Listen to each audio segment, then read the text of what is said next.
কিছুতেই নিয়ন্ত্রণে আসছে না চালের বাজার। মধ্যবিত্তের চালের কেজি ৮০ টাকা, মোটা চাল ৫৫ টাকা বিক্রি হচ্ছে।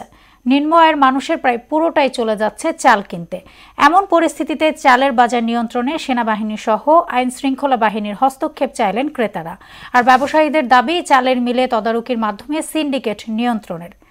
উষা ফেরদৌসের আরেকটি প্রতিবেদন। কয়েক মাস ধরেই নিয়ন্ত্রণহীন চালের বাজার। শুল্ক কমানো, আমদানি সহ সরকার কয়েকটি উদ্যোগ নিলেও কোনো কাজে আসছে না। মিনিকেট ও নাজিরশাইল সরু চালের মধ্যে জনপ্রিয়। রাজধানীর বাজার থেকে এই দুই চাল কিনতে প্রতি কেজিতে দাম দিতে হচ্ছে ৮০ থেকে ৯০ টাকা। টিসিবির হিসেবে ২০২০ সালের ১ জানুয়ারি ১ কেজি সরু চালের সর্বনিম্ন দাম ছিল ৪৫ টাকা, যা এখন ৭০ টাকা, আর সর্বোচ্চ দাম ছিল ৬০ টাকা, যা এখন ৮৪ টাকা। সেনাবাহিনী যদি মনিটরিং করে তাহলে মনে হয় যে এটা নিয়ন্ত্রণে আসা সম্ভব। আদতেও আসা সম্ভব না। সব মনিটরিং থাকলেই তো ভালো, শুধু সেনাবাহিনী কেন, সব বাহিনীই করুক। আর নিম্ন আয়ের মানুষের মোটা চালের দামও লাগামহীন। ২০২০ সালের ১ জানুয়ারি যা ছিল ৩০ থেকে ৩৫ টাকা, তা এখন ৫৪ থেকে ৫৮ টাকা কেজি দরে কিনতে নাজেহাল নিম্ন আয়ের মানুষ।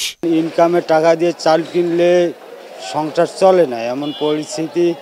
বাচ্চা কাচ্চার লেখাপড়ার খরচা দিতে পারি না। অর্ধেকের বেশিটাই চলে যায় চালের দিকে, ওই কারণে আমরা রিস্কে চালে কুলাতে পারছি না। সুদবিহীন ব্যাংকিংয়ে আত্মশুদ্ধির পথ এনআরবিসি ব্যাংকের ইসলামিক ব্যাংকিং আল আমিন। সব চাউলে বিষয় যাই টরকামের মাছ টাছ মনে করেন আরো ২০০-৩০০ টাকা আলাদ করে দেয়, ২০০-২৫০।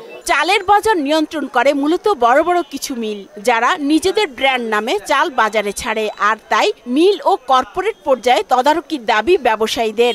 বড় বড় মেলাররা আছে, তারা তো ব্যাংক থেকে লোন নিয়ে ব্যবসা করে, তারাও মানে ওইভাবে আর কি একটা রেট ফালায়। তাদের ব্যাংক খরচ, তাদের ব্যাংক ইন্টারেস্টে যেভাবে আসে। কর্পোরেট কোম্পানিটাই ধানের বাজারটা নিয়ন্ত্রণ করে। সরকারের পদক্ষেপটা আসলে সিন্ডিকেট ভেঙে দিতে পারলে চালের বাজারটা মোটামুটি নিয়ন্ত্রণে চলে আসবে। যেতে হবে মিলে, তাদের কাছে সব সময় যেতে হবে। যখন আপনার সিজন উঠে তখনও দেখবে, যেমন ওরা আগরে কি ধান কিন্তু কম দামে কিনে সরাই দেয়, যখন বাড়ে তখন আস্তে আস্তে ছাড়। আর তখন বলে যে ধানের দাম বেশি, তখন তো ধানের দাম বেশি, ঠিকই আপনারা দেখতেছেন বেশি, আগের ধানগুলি কই।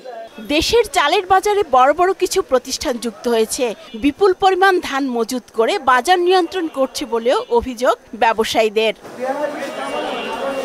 উষা ফেরদৌস, মোহনা সংবাদ, ঢাকা।